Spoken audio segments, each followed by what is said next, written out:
Osho, The Art of Dying, Talks on Hasidism, given at the Osho Commune International, Pune, India. Discourse number 9.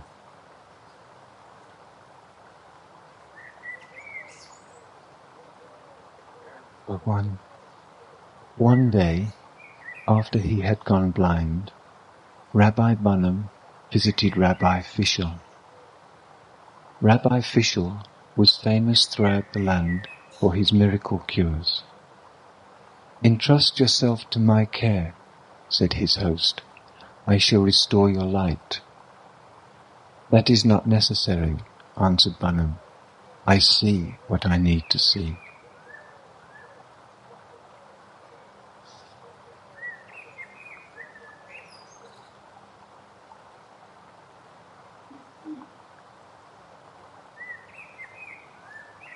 Spirituality is not a question of morality. It is a question of vision. Spirituality is not practicing of the virtues, because if you practice a virtue, it is no more a virtue. A practiced virtue is a dead thing, a dead weight. Virtue is virtue only when it is spontaneous. Virtue is virtue only when it is natural, unpracticed. When it comes out of your vision, out of your awareness, out of your understanding. Ordinarily, religion is thought to be as a practice. It is not. That is one of the most fundamental misunderstandings about religion. You can practice non-violence, but you will still remain violent because your vision has not changed. You still carry the old eyes. A greedy person can practice sharing, but the greed will remain. Even the sharing will be corrupted by his greed. Because you cannot practice anything against your understanding, beyond your understanding. You cannot force your life into principles unless those principles are of your own experience. But so-called religious people try to practice virtue. That's why they are the most unvirtuous people on the earth. They try to practice love, and they are the most unloving people on the earth. They have created all sorts of mischief, wars, hatred, anger, enmity, murders. They practice friendship, but the friendship has not flowered on the earth. They go on talking about God, but they create more and more conflict in the name of God. A Christian is against the Mohammedan. The Mohammedan is against the Hindu. The Hindu is against the Jaina. The Jaina is against the Buddhist. That's all they have been doing. There are 300 religions, and they have all created fragments in human minds. They have not been an integrative force. They have not healed the wounds of human soul. Because of them, humanity is ill. Because of them, humanity is insane. And the insanity comes out of one thing that has to be understood as deeply as possible. because you can also go in the wrong direction. The wrong direction has a tremendous appeal. Otherwise, so many people would not have gone on it. The appeal must be great. The magnetic force of the wrong direction has to be understood. Only then you can avoid it. You can try practicing anything you like, and you will remain opposite to it. You can enforce a sort of stillness upon yourself. You can sit silently. You can learn the yoga posture. You can put the body almost as if it is without any movement. You can make the body like a statue. And by repeating some mantra, or by just repressing the mind continuously for a long time, you can enforce a sort of stillness upon your being. But it will be the silence of the symmetry. It will not be throbbing, alive, kicking. It will be a frozen thing. You can deceive others, but you cannot deceive yourself, and you cannot deceive God. You have got it without any understanding. You forced it upon yourself. It is a practiced silence. The real silence arises out of the understanding. Why I am not silent? Why I go on creating tensions for myself? Why I go on getting into miserable patterns? Why I support my health? One starts understanding the why of one's health. By that very understanding, by and by, without any practicing on your part, you start dropping those wrong attitudes that create misery. Not that you drop them, simply they start disappearing.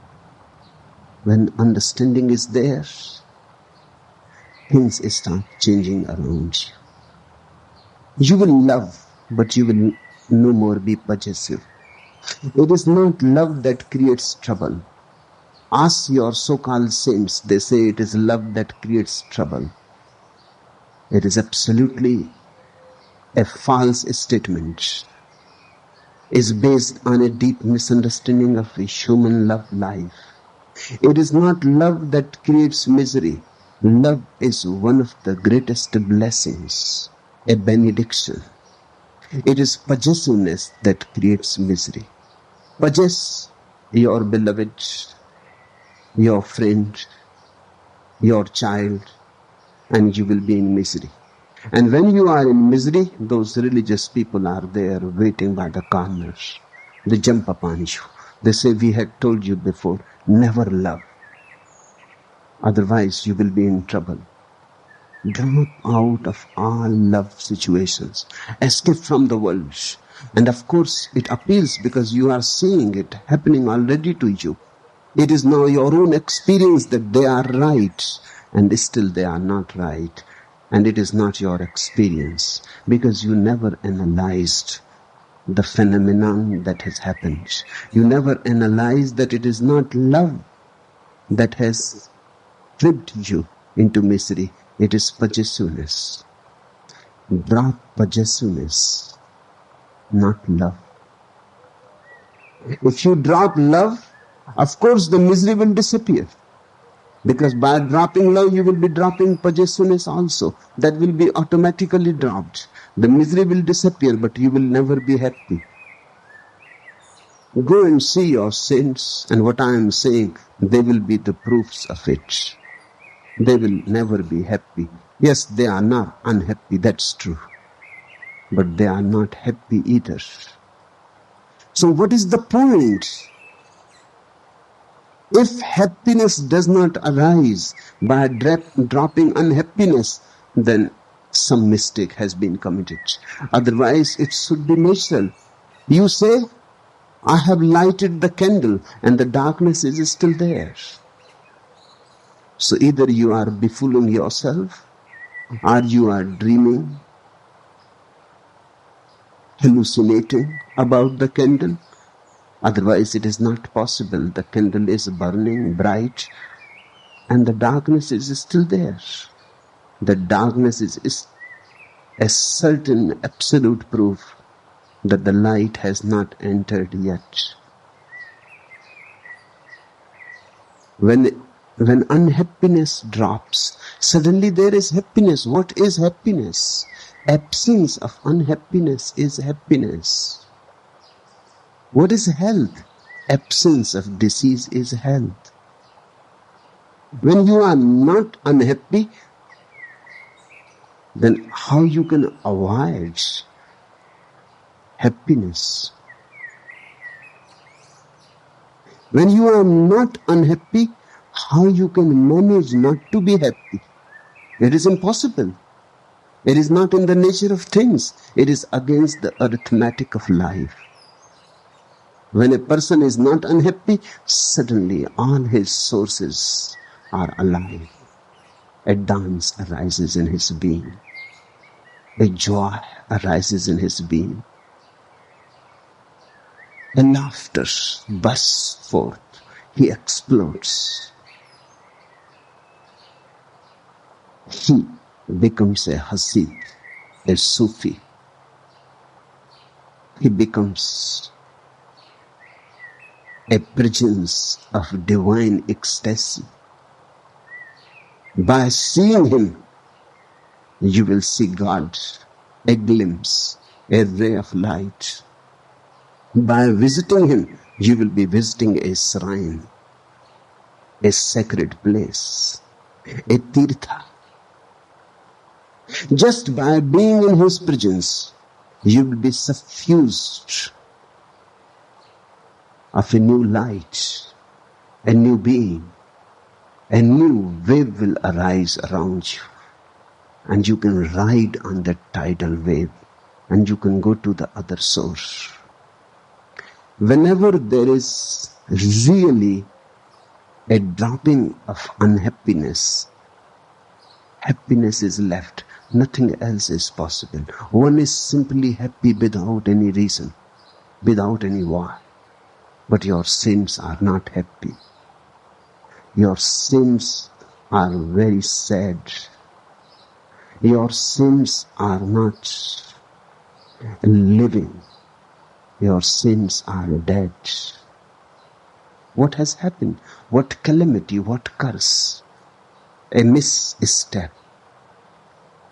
They thought love has to be dropped.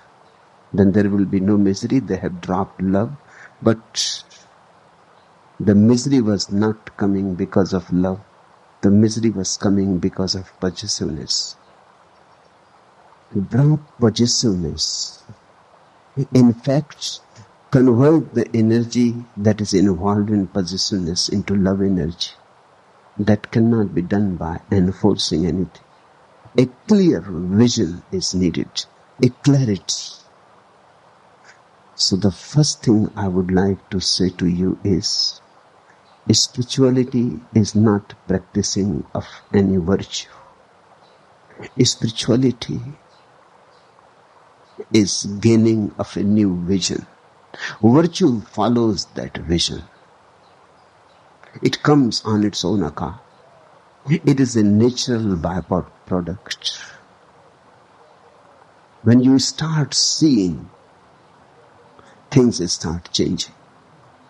In life, there are three things. One, the objective world, the world of things.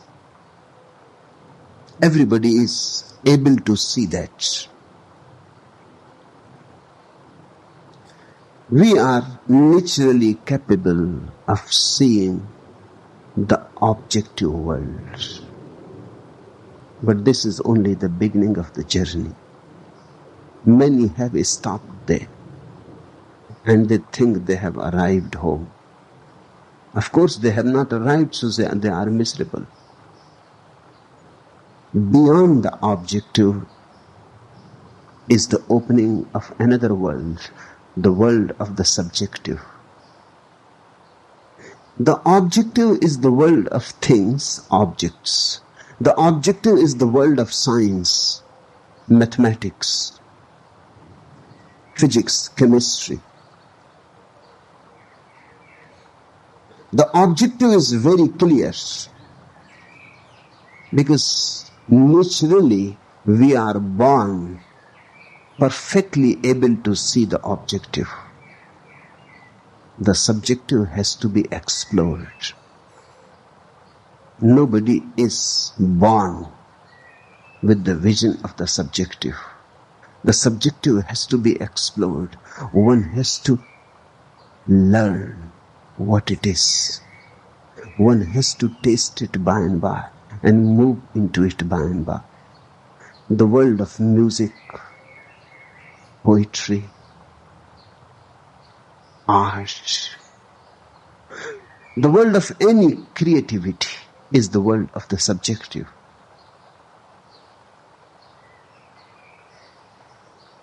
The man who starts moving inwards becomes more poetic, more aesthetic. He has a different aroma around him, a different aura.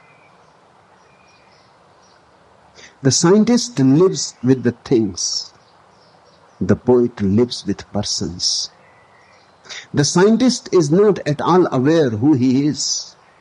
He is simply aware about what surrounds him. He may be able to know about the moon and about the Mars and about the stars far, far away, but he is completely oblivious of his own inwardness. In fact, the more he becomes concerned with faraway things, the more and more he becomes oblivious of himself. He remains almost in a sort of sleep about himself. The poet, the painter, the dancer, the musician, they are closer home. They live in the subjective. They know they are persons. And when you know you are a person, suddenly you become capable of looking into persons. For a poet, even a tree is a person. Even animals are people. For a scientist, even a man, a woman is nothing but an object. He looks at a man also as if he is just an object. He is not aware of his own inwardness. How he can be aware of the inwardness of the other? When I use the word person, I mean that there is an insight to it, which is not available to the outside observation, analysis, dissection. There is a rock, it has no insight. You can break it. You can see everywhere. If you break a rock, nothing is disturbed, nothing is destroyed. Even if it is in pieces, it is the same rock. But you break a person, something of tremendous value immediately disappears. Now you are left with a dead body. And the dead body is not the person. The rock broken is still the same rock, but a person broken is no more the same person. In fact, the person broken is not a person at all. On the dissection table of a surgeon, you are not a person. Only when a poet touches you and holds your hand, you become a person. That's why people hanker for love. The reason for the hankering for love is nothing but this, that you would like somebody to see that you are a person, not a thing. You go to the dentist, he is not worried about you. He is simply interested into your teeth. Even if I go to the dentist, I see him. What a miracle. He's not interested in me. He just looks. I'm there sitting in his chair. He's completely oblivious of me. A great space is available just in his room. But he will not look even at me. That's not his concern. He's only interested in the teeth, in his own technique. His knowledge of the objective world is his only world.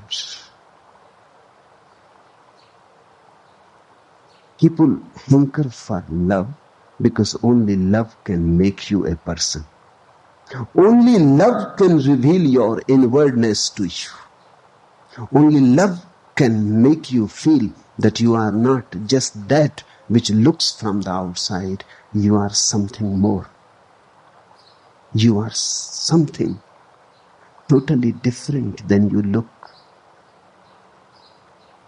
The reflection in the mirror is not your totality. The reflection in the mirror is just a reflection of your surface, not about your depth. It says nothing about your depth. When you come to a scientist or a person who is absolutely absorbed with the objective dimension, he looks at you as if you are just the reflection in the mirror. He does not look at you. He looks around you. His approach is not direct. His approach is not intimate. And you feel something is missing. He is mistreating you. Because he is not accepting your personality. He is treating you as if you are a thing. He is doing things, but he is not touching you at all. You remain almost non-existential to him. And unless somebody touches you with love, looks at you with love, your own inwardness remains unfulfilled, unrecognized. That's the need to be needed.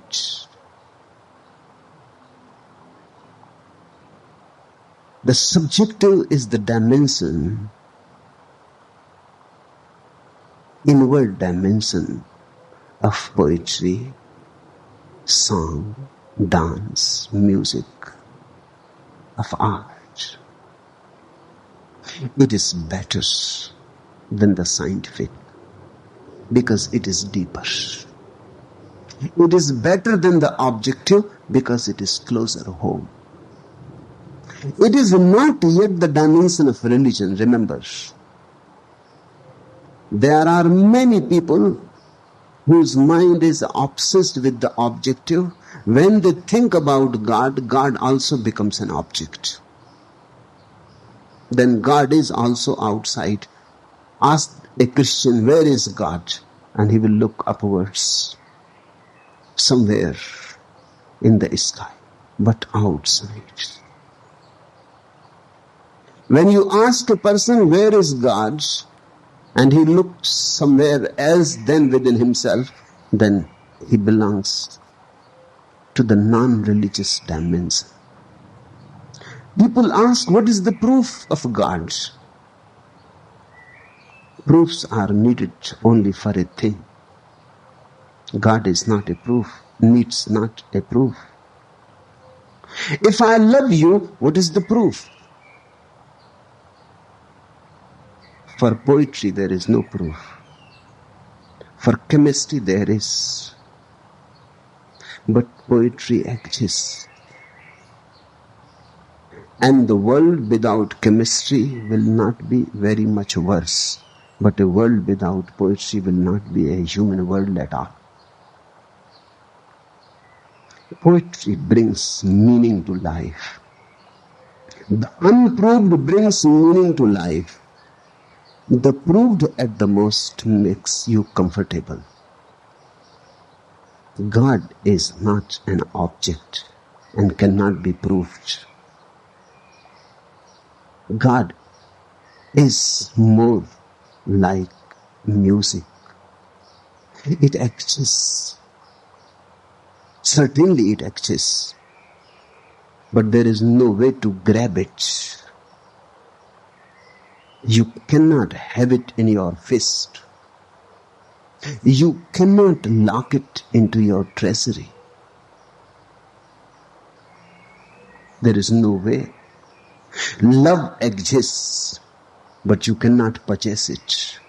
If you try to possess, you belong to the objective dimension and you are killing love. That's why possession is destructive.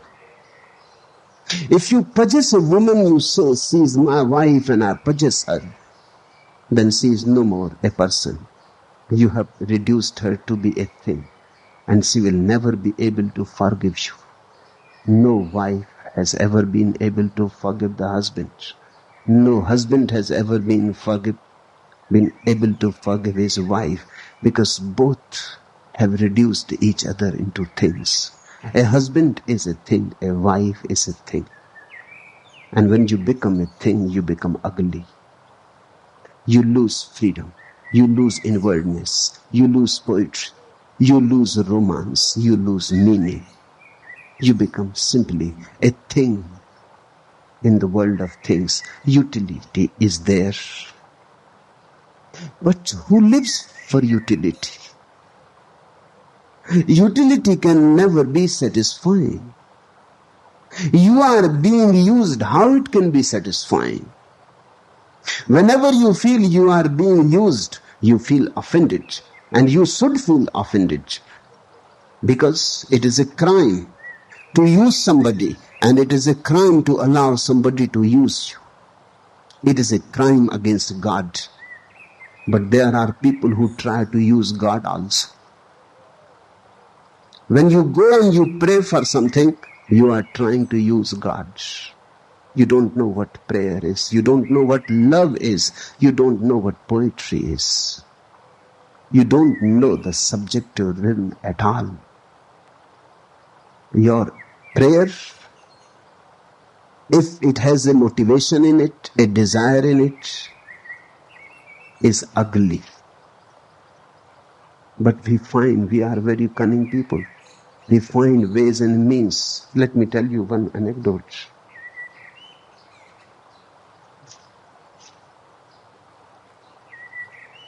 A minister, a priest, and a rabbi were discussing how they divined what part of the collection money each retained for personal needs and what part was turned into their respective institutions. I draw a line, said the minister, on the floor. All the money I toss in the air. What lands to the right of the line I keep. To the left of the line is the Lord's. The priest nodded, saying, my system is essentially the same. Only I use a circle. What lands inside is mine, outside is his.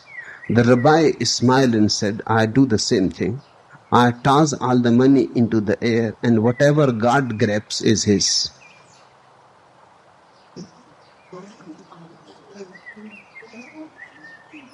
We go on playing even tricks with God.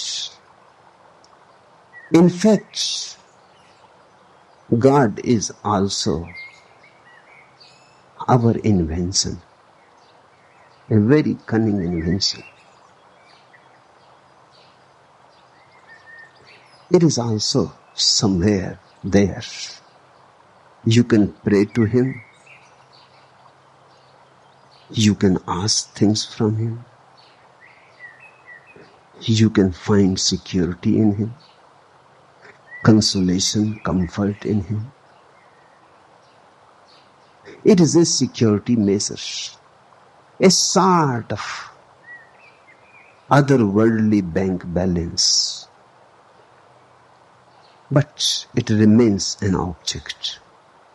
God is not an object. That's why Mohammedans, Christians, Jews have all tried not to make any image of God. That's very symbolic and meaningful.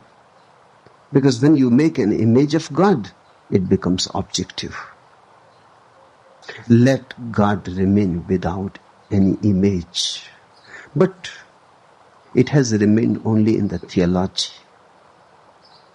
Whether you have made an image of God or not, it makes no difference. Your mind, if it is just capable of moving in the objective dimension, will treat God as an object. Even a Mohammedan turns for his prayers towards Mecca. That becomes the image. Even a Mohammedan goes to Mecca to kiss the stone. That becomes the image. The black stone of Mecca is the most kissed stone. In fact, it is very dangerous to kiss it now. Unhygienic,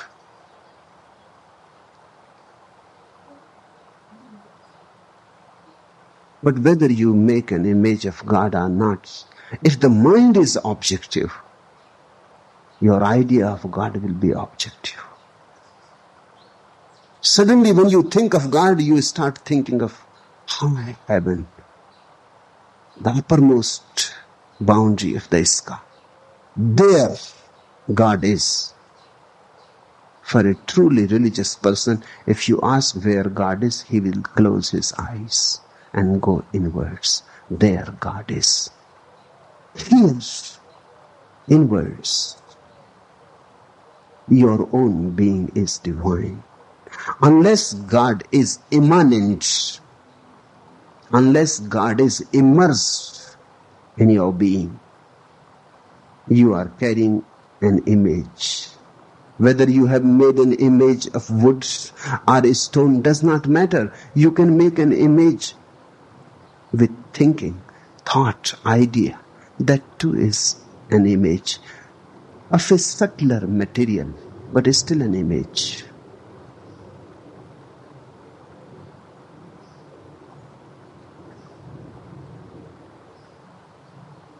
Man remains the same unless he changes his dimension. There is somebody who is an atheist who says there is no God. Because he says, I cannot see. Show me and I will believe.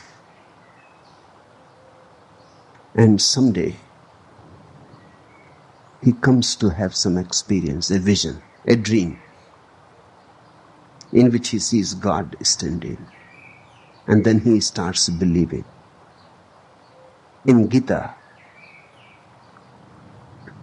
Arjuna, Krishna's disciple, goes on asking again and again that you go on talking about him, but I cannot believe unless I see. Now what he is saying? He is saying, let God be objective, then I will believe. And Krishna concedes to his desire. I am not happy with it. Because to concede with this desire means to concede that the objective dimension is capable of knowing God. The story says, then Krishna revealed his reality, his vastness. He revealed God. Arjuna started trembling and shaking. He said, stop, enough, I have seen. Because he saw Krishna expanding and becoming the whole universe. And in Krishna, stars moving and sun rising and moon and planets and the beginning of the world and the end of the world and all life and all death. And it was too much. He could not bear it. He said, stop. And then he came to believe. But this belief does not change the object. This belief does not change the objective dimension. He was not believing because he could not see. Now he has seen, so he believes. But the God remains in the objective world. The God remains a thing. I'm not happy with Krishna that he did it.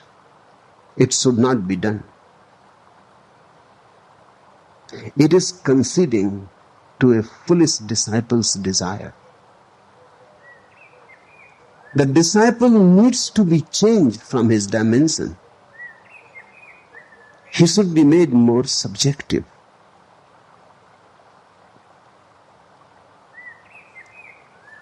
But we remain. We go on changing forms, but we remain the same. I have heard the funeral was over. Still sobbing, Goldberg, the new widower, followed his late wife's sister-in-law into the waiting limousine. As the big car passed through the cemetery gates, the sister-in-law was horrified by Goldberg's hand, which was slowly but passionately creeping up her leg. Her body still, racked with sobs of bereavement, she screamed, "Goldberg, you fiend, you monster, you animal, my sister is not yet cold in her grave. What is the matter with you?" In a voice shaking with emotion, Goldberg replied, "In my grief, do I know what I am doing?" People remain the same in their grief or in their other moods, they remain the same. Because the grief is yours. You don't change the dimension. So this is the first thing to understand, that you need a shift from the objective to the subjective. Meditate more and more with closed eyes about your emotions, about your thoughts. Look deeper into the inner world. The world that is absolutely private to you. The objective is public. The subjective is private. You cannot invite anybody into your dreams. It is not possible. You cannot say to your friend that tonight come into my dream. Because the dream is absolutely yours. You cannot even invite your beloved who may be sleeping just on the same bed and just by the side of her. Hand in hand you may be sleeping, but you dream your dreams, she dreams her dreams. Dreams are private. The subjective is the private. The objective is the public. The objective is the marketplace. So many people can watch one thing, but so many people cannot watch one thought. Only one person. The person to whom the thought belongs can watch it. Remove your consciousness more and more to the private. The poet lives a private life. The politician lives a public life. Mahatma Gandhi used to say that I don't have any private life. That means he must have had a very poor life. A private life is a rich life. The politician's life is just there to be watched by everybody on the TV, in the newspapers, on the streets, in the crowds. The politician has only a public face. When he goes home, he is nobody. He loses all face. You have to find out your private face. The emphasis should be more on the private than on the public.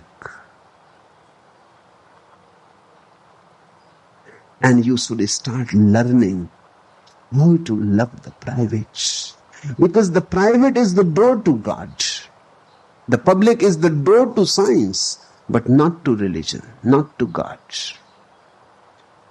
The public is the door towards arithmetic. calculation, but it is not the door to ecstasy, to love, and enjoy things which are very private. Music, poetry, painting. Hence the insistence of Zen on calligraphy, painting, poetry, gardening. Something that is absolutely private. Something that you live from the in towards the out. That rises as a wave in the innermost core of your being and spreads outwards. The public life is just the reverse. Something rises outside and fades into you. In a public life, the original, the source is always out. Your center of being is never within yourself. It is always outside. That's why a politician is always afraid of the outside. Because his life depends on the outside. If the people don't vote, he will be nobody. But that doesn't make any difference to a painter or to a poet. Nobody purchased Vincent van Gogh's painting. In his whole life, not a single painting was sold. But that doesn't matter. He enjoyed. If they are sold, good. If they are not sold, good. The real prize is not in their being sold and appreciated. The real prize is when they are being created by the painters. In that very creation, he has attained his goal. The moment of creation, he becomes divine. You become God whenever you create. You have heard it said again and again, God created the world. I say you one thing more. Whenever you create something, you become a small God in your own right. If God is the creator, then to be creative is the only way to reach him. Then you become participant. Then you are no more a spectator. Van Gogh, appreciated or not, lived a tremendously beautiful life in his inner world. Very colorful. The real prize is not when a painting is sold and critics appreciate all over the world. That is just a booby prize. The real prize is when the painter is creating it. When the painter is lost in his painting. When the dancer has dissolved into his dance. When a singer has forgotten who he is and only the song throbs. There is the real prize. There is the real attainment. In the outside world, you depend on others. In the public life, in the political life, you depend on others, you are a slave. In the private life, you start becoming a master of your own. Let me insist and emphasize it, because I would like all of my sannyasis to be creative in some way. Because to me, creativity is of tremendous import. An uncreative person is not a religious person at all. I am not saying that you have to become all Van Goghs. You cannot. I am not saying that you have to become all Leonardo da Vinci or Beethoven or Mozart. I am not saying that you all have to become Wagners and Picassos, Rabindranath. No, I am not saying that. I am not saying that you have to become a world famous painter or poet, or you have to win a Nobel Prize. Because if you have that idea, again you fall into politics. The Nobel Prize comes from the outside. It is a booby prize. It is not a real prize. The real prize comes from inwards. And I am not saying that you are capable, all are not capable of becoming Picassos. And there is no need either, because too many Picassos will make a very monotonous world. It is good that there is only one Picasso, and it is good that he is never repeated. Otherwise it will become boring. But you all can become creators in your own ways. It does not matter whether anybody comes to know about it or not. That is absolutely unimportant. You can do something out of love. It becomes creation. You can enjoy something while you are doing it. It becomes creative. Now I am talking to you, and Astha is cleaning my bathroom and my room.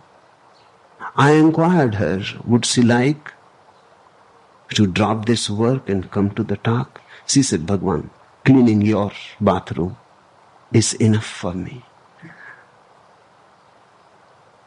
It is a creative act. And she has chosen it out of love. And certainly she is not missing anything.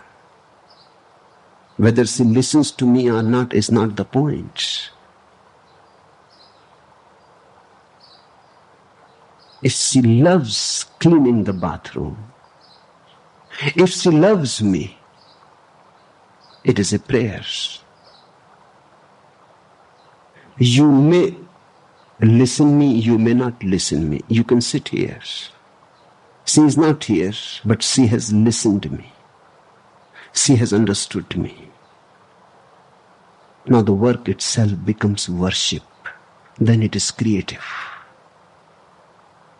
To all of my sannyasins, I would like it to be reminded again and again that be creative. In the past, the majority of religious people proved uncreative. That was a calamity, a curse. Saints were simply sitting doing nothing. That is not real religion. When real religion explodes into people's life, suddenly much creativity explodes also. When Buddha was here, a great creativity exploded. You can find proofs in Ajanta, Ellora. When Tantra was a alive religion, a great creativity exploded. You can go to Puri, Konarak, Khajuraho. When Zen masters were alive, they created really many new dimensions out of small things, but very creative. The question is that if you are uncreative, that simply means you must have practiced your religion. You must have forced yourself into a certain pattern, and you have got blocked, frozen into that pattern. A religious person is flowing, is streaming, a river-like, seeking, exploring, always seeking and exploring into the unknown, always dropping the known and going into the unknown, always choosing the unknown for the known, sacrificing the known for the unknown, and always ready. A religious man is a wanderer, a vagabond. Into the innermost worlds, he goes on wandering, moving from one place to another. He wants to know all the spaces that are involved in his being. Be more creative. Dance. And don't bother whether somebody likes your dance or not. That is not the question. If you can get dissolved into it, you are a dancer. Write poetry. No need even to show to anybody. If you enjoy, write it and burn it. play on your flute or guitar or sitar. You must see our tabla player Bodhi.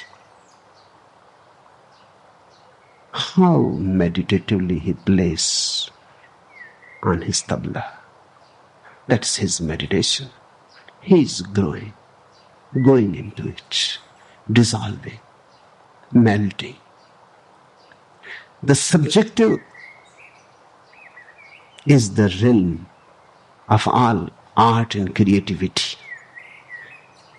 These are the two ordinarily chosen realms of being. The third, the really religious, is the transcendental. First is objective. The objective is the world of science. Second is subjective. The subjective is the world of art. And third is the transcendental. That which goes beyond both is neither objective nor subjective, is neither out nor in which both are implied, in which both are involved, but yet it is higher than both, bigger than both, beyond the both. The subjective is closer to the transcendental than the objective. But remember, just by being subjective, you don't become religious. You have taken a step towards being religious, a very important step. But just by being subjective, you don't become religious. You can find poets who are not religious.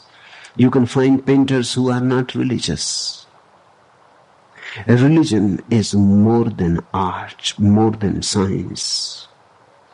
What is this third? First, you start looking into your thoughts. Drop the public world and move into the private. Look into your dreams, your thoughts, your desires, your emotions, your moods, and the climates that go on changing inside you. Year in, year out, look into it. This is the subjective. Then the last and the ultimate jump. Then by looking by and by into thoughts, start looking into the looker, the witness. One who is watching the thoughts. First move from things to thoughts and from thoughts to thinkers. Things is the world of science, thoughts is the world of art, and the thinker is the world of religion. Just go on moving inwards. The first circumference around you is of things, the second is of thoughts, and the third, the center, your very being, is nothing but consciousness. It is nothing but a witnessing. Drop things, go into thoughts, then one day thoughts also have to be dropped, and then you are left alone in your purity. Then you are left absolutely alone. In that aloneness is God. In that aloneness is liberation, moksha. In that aloneness is nirvana. In that aloneness, for the first time, you are in the real. The objective and subjective are divided. There is a duality, a conflict, a struggle, a division. The person who is objective will miss something. He will miss the subjective. And the person who is subjective will miss something. He will miss the objective. Both will be incomplete. The scientist and the poet both are incomplete. Only the holy man is complete. Only the holy man is whole. And because he is whole, I call him holy. I don't mean by holy that he is virtuous. I mean by holy that he is whole. Nothing is left. Everything is involved. His richness is whole. The subjective and the objective both have dissolved into him. But he is not just the total of subjective and the objective. He is more.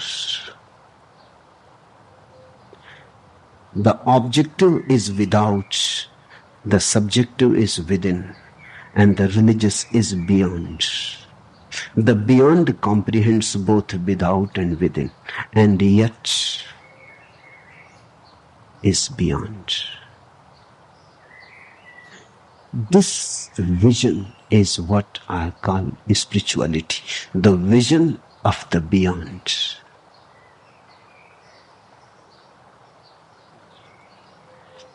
Few more things.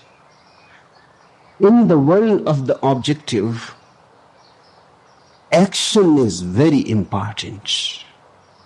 One has to be active, because only action is relevant into the world of things. If you do something, only then you can have more things. If you do something, only then you can change in the world of the objectivity. In the world of subjectivity, inaction. Doing is not important. Feeling. That's why poets become lazy. And painters, even great painters and great poets and great singers, they have bouts of activity. And then they relapse again into laziness. The subjective is more sleepy, dreamy, lazy. The objective is active, obsessed with action. The objective person needs always to do something or other. He cannot sit alone. He cannot rest. He can fall asleep, but once he is awake, he has to do something. The subjective person is inactive. It is very difficult for him to move into action. He enjoys the world of fantasy, and that is available without action. He is not to go anywhere. He has just to close his eyes, and the world of dreams opens. The religious person is a meeting of the opposites. Action in inaction. Inaction in action. He does things, but he does them in such a way that he never becomes the doer. He remains a vehicle of God, a passage. Wei Wei, what the Chinese call inaction in action. Even if he is doing, he is not doing it. His doing is very playful. There is no tension in it, no anxiety, no obsession about it. And even when he is inactive, he is not dull. Even when he is sitting or lying down and resting, he is full of energy. He is not in a lethargy. He is radiant with energy. Because both the opposites have come to a meeting and to a higher synthesis in him, he can act as if he is not doing, and he can remain in a non-doing state, but still you can feel the energy. You can feel the vibe of tremendous activity around his being.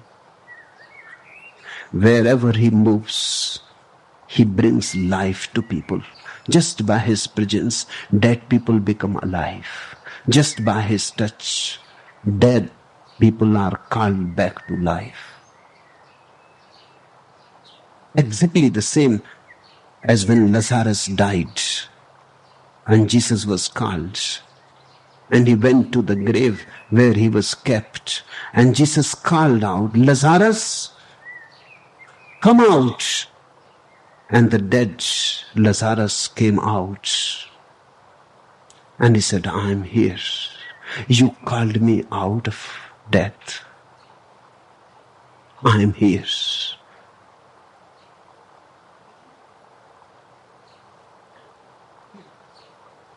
A religious person is active not because he is a doer. A religious person is active because he has infinite energy available. A religious person is active not because he has to do something, he has any obsession to do. Not because he cannot relax, but because he is such a pool of energy that he has to overflow. The energy is too much and he cannot contain it. So while sitting silently, you can see Buddha sitting under the Bodhi tree, but you will see energy playing around him. A great aura of energy. It is said, a beautiful story about Mahavir, that wherever he will move, for miles together, life will become more alive. And he was an inactive man. He will simply stand under a tree for hours or for days, or sit under a tree for days. But for miles, life will start throbbing with a new rhythm. It is said, trees will bloom out of season.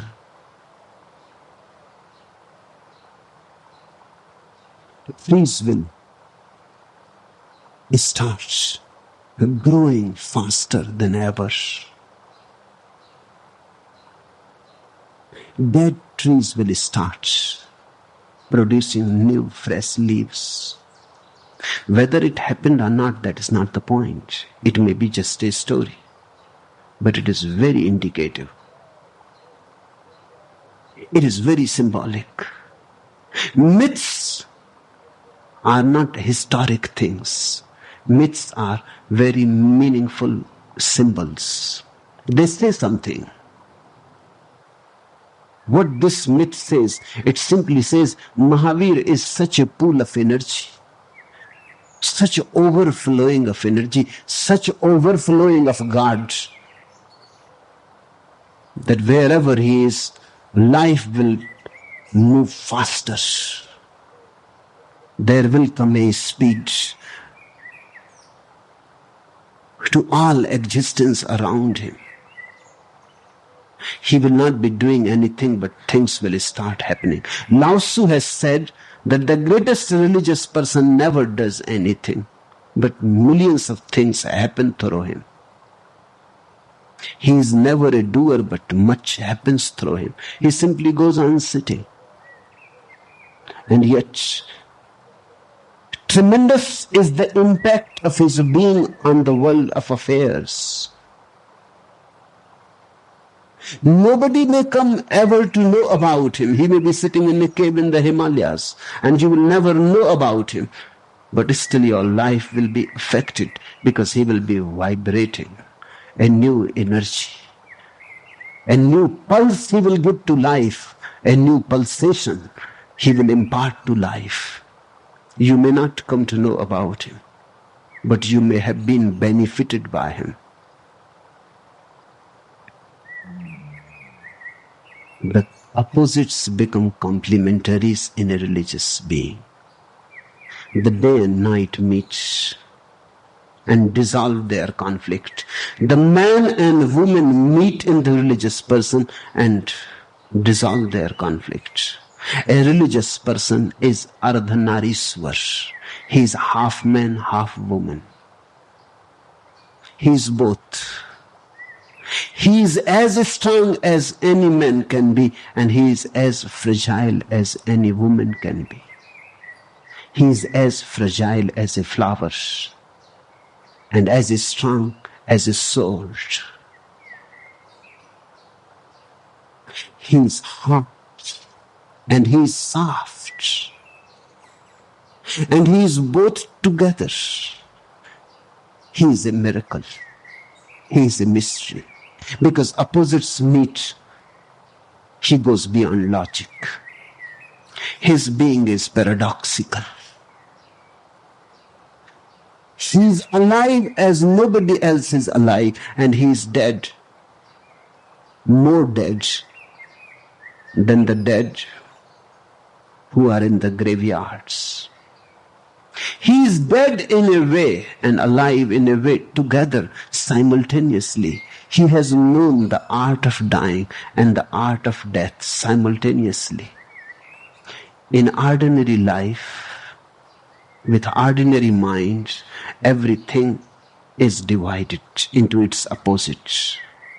And there is a great attraction to meet with the opposite, the man seeking the woman seeking the man. The yin-yang circle. In a religious man, all search has stopped. The man has found the woman has found the man. In his innermost core, the energy has come to a point where everything has dissolved into oneness, into non-duality, Advaita.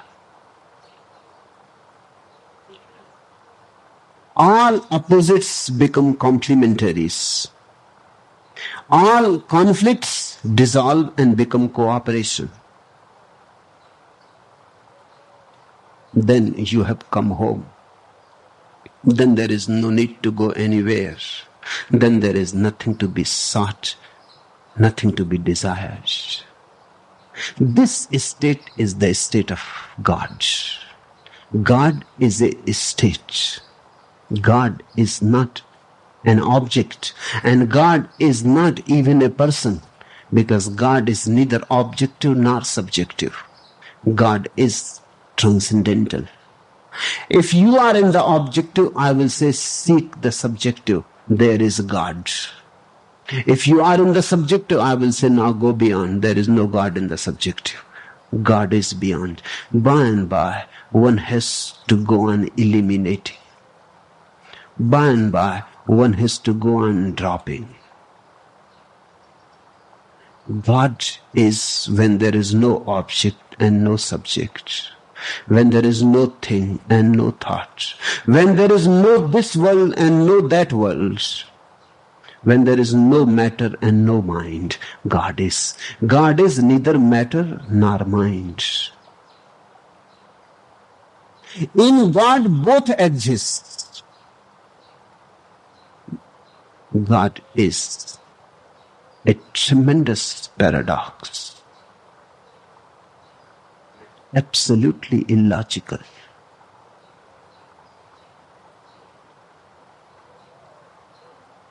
Beyond logic. You cannot make an image of God in wood, in a stone. And you cannot make an image of God in concepts and ideas. When you dissolve all images, then that which is left, when you have dissolved all, in, out, man, woman, life, death, all dualities, then that which is left is God. Now this is story. One day, after he had gone blind, Rabbi Bunam visited Rabbi Fischel. Rabbi Fischel was famous throughout the land for his miracle cures. "Entrust yourself to my care," said his host. "I shall restore your light." "That is not necessary," answered Bunam. "I see what I need to see." The eyes that see only outside are blind. They are not really eyes yet. They are very primitive, rudimentary. The eyes that see within words are more real. The rabbi was right. He said, now there is no need to restore my eyes. Because objects I cannot see now, but I don't want to see them in the first place. And the one that I need to see, I can see. It is good that blindness has happened to me. Now I am no more disturbed and distracted by the world of the objects. It has happened many times. Milton became blind, and all his great poetry was born only when he became blind. First, he was very much shocked. Naturally, he lost his eyes, and there was no way to restore them. He thought his whole life is finished. He was a good poet, already famous. And of course, a poet thinks, without eyes, how can you see the trees, and how can you see the moon, and how can you see the river and the wild ocean? And without eyes, how can you see the colors of life? Of course, your poetry will become very poor. It will lose colors. But Milton was wrong. He was a religious man. He accepted his blindness. He says, okay, if God wills it that way, then that has to be so. He accepted it.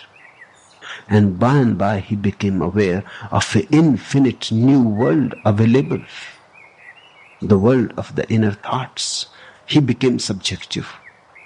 Now there was no need to see outside, so the whole energy was available. Have you seen blind people? On their faces you will always find a certain grace. Even ordinary blind people look very graceful, very silent. They don't have any distraction of the outside world. Scientists say that a man lives through the eyes. Almost 80% of his life is involved with the eyes. 80%. Only 20% is distributed to other senses. 80% you live through the eyes. That's why when you see a blind man, a great compassion arises in your being. You don't feel that much compassion for a dumb, for a deaf. No.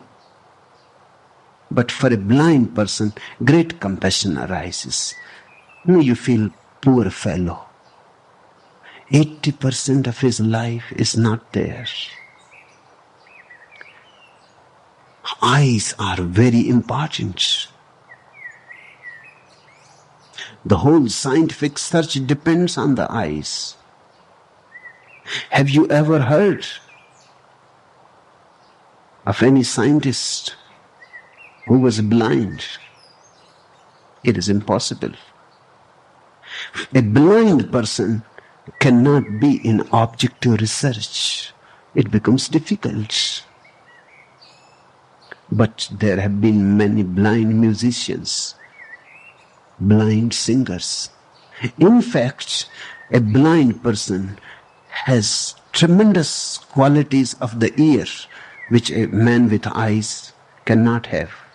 Because his 80% energy is no more being wasted by the eyes. That energy shifts to his ears. His ears become very, very receptive and sensitive. He starts seeing through the ears.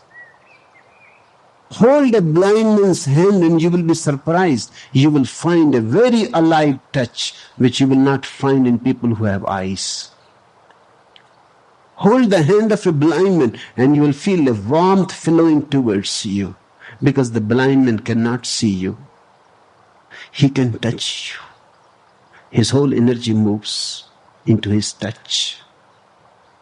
Ordinarily, You touch by your eyes. A beautiful woman passes by. You look. You have touched her. Through the eyes. You touched her whole body. And without offending her. And breaking no law. By and by, you forget completely what touch is. Eyes have become monopolists. They have taken many energies from many sources. For example, the nose. Eyes are very close to nose. The eyes have taken the whole energy from the nose. People don't smell. They have lost their smell power.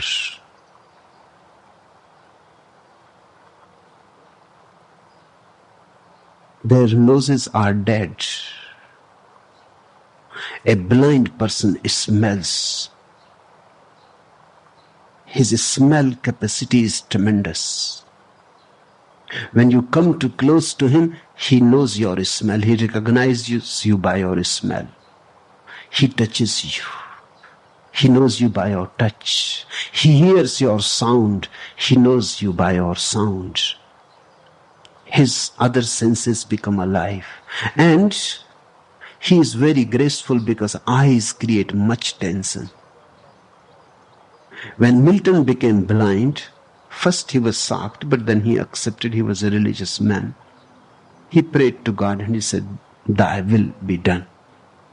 By and by, he was surprised that it was not a curse, it was a blessing. He became aware of infinite colors inside. It was a psychedelic world. Very subtle nuances, very beautiful dreams started opening to him. And all his great poetry was born when he became blind. He was a good poet, but not a great poet.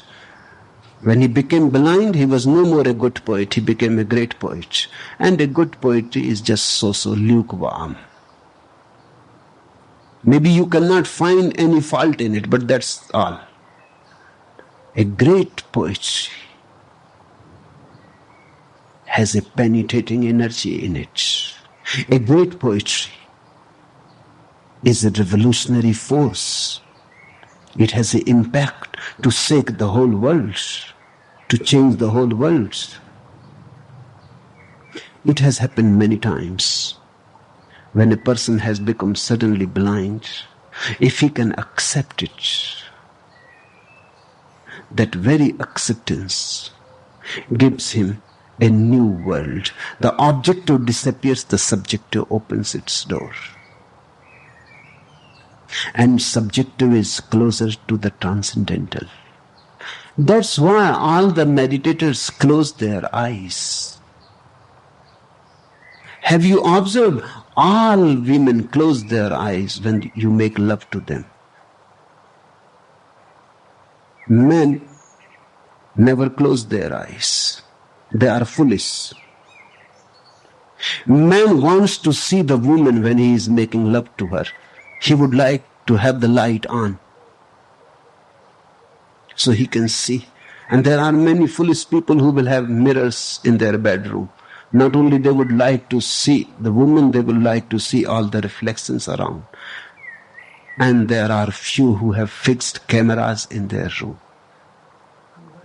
Automatic taking pictures, because if they miss something right now, later on they can see it. But women are still not that foolish. I don't know about liberation women. Maybe they are doing the same, because they have to compete with everything, whatsoever it is. They may be making love with open eyes, but then they will miss something. Man makes love in the objective dimension. Women make love in the subjective.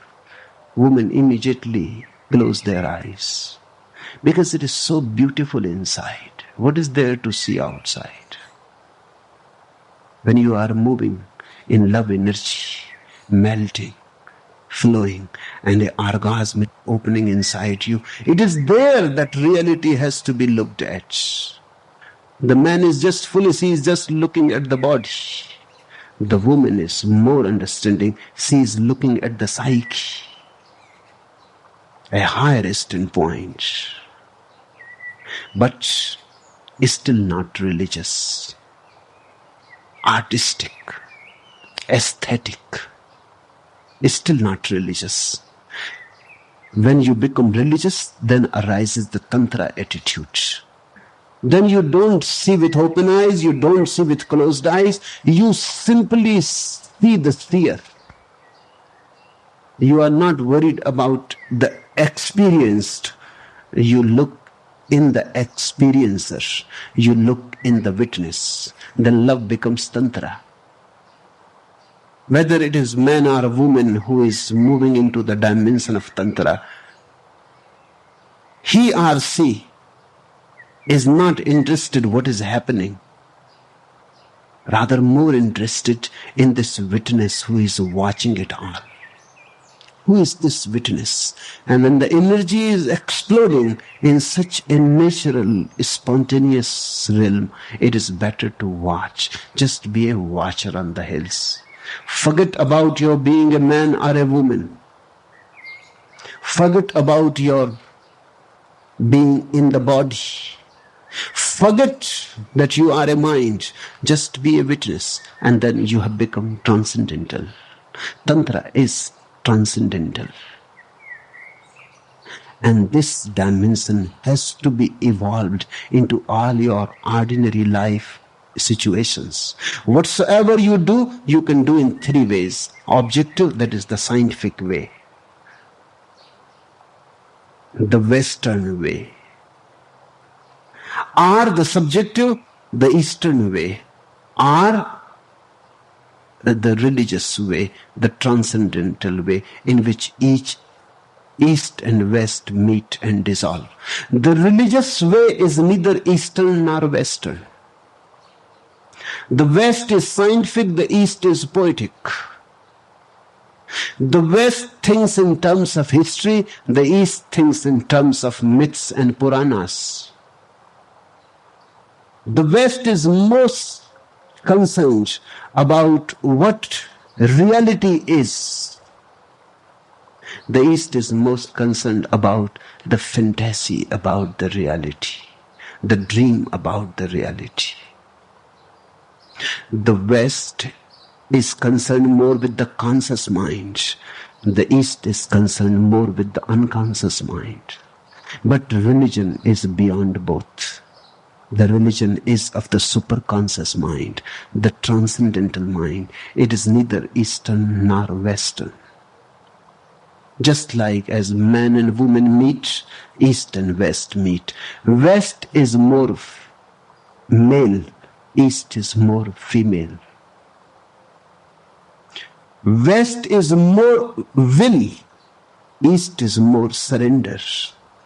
But religion is beyond and both.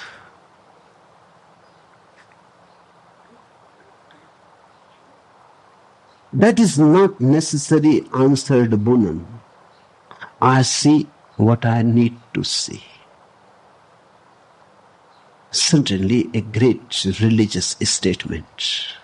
That's enough, more than enough, if you can see the seer. If you can be your consciousness, your awareness, that's enough. All is available. You have become a God. Nothing else is needed.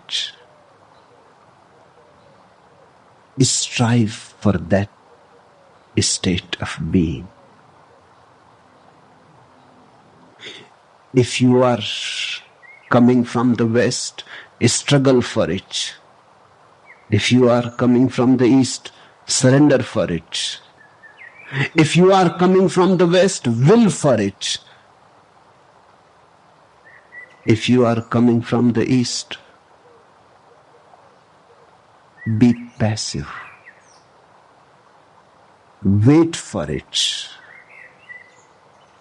And if you are my sannyasis who don't belong to the East or to the West, then drop all duality. Be non-dual. Then drop all division. Then just be indivisible. If you belong to me, then you belong to the transcendental. That's the whole meaning of being initiated by me. I bring you the transcendental. I bring you